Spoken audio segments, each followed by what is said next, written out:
राज्यात भाजपनं अंबरनाथ नगर परिषदेत काँग्रेससोबत आणि अकोट नगर परिषदेत MIM सोबत युती केल्यामुळे आणि त्यांची जी आघाडी झाली यामुळे खरं तर मोठा राजकीय वाद निर्माण झाला।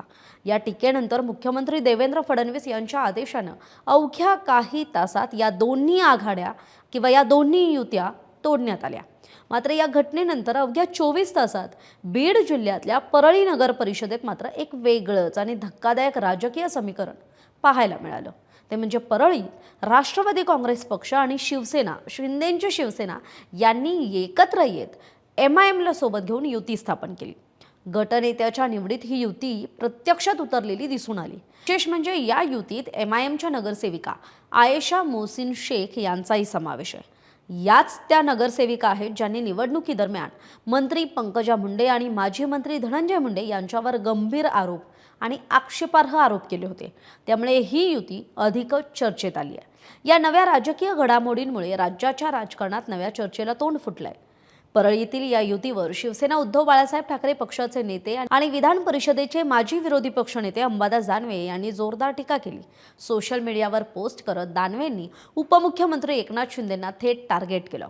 ज्यांच्यावर टीका करून सत्तेची पायरी चढलात, आज त्यांच्याशीच तुमचं जमलं, हीच का तुमची वैचारिक भूमिका, असा सवाल त्यांनी उपस्थित केला आणि परळीतल्या या नव्या सत्तेच्या संसारावर खोचक टिप्पणी केली। दानवेंनी पुढे जाऊन राष्ट्रवादी नको म्हणता म्हणता आता तुम्ही थेट MIM सोबत गेलात, मग बंड आणि तत्वांच्या गप्पा आता कायमच्या थांबवा, असा घणाघात सुद्धा केला। दरम्यान या युतीवर प्रतिक्रिया देताना उपमुख्यमंत्री एकनाथ शिंदेंनी कोण MIM ओळखत नाही असं म्हणत विषय टाळण्याचा प्रयत्न केला। परळी नगर परिषदेतील गटनेत्याची निवड जिल्हाधिकाऱ्यांच्या उपस्थितीत पार पडली।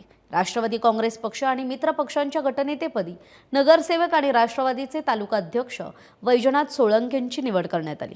या गटात राष्ट्रवादी काँग्रेसचे 16, भाजपचे 7, अपक्ष 4, शिवसेनेचे 2 आणि MIMचा 1 असा एकूण 24 नगरसेवकांचा समावेश आहे।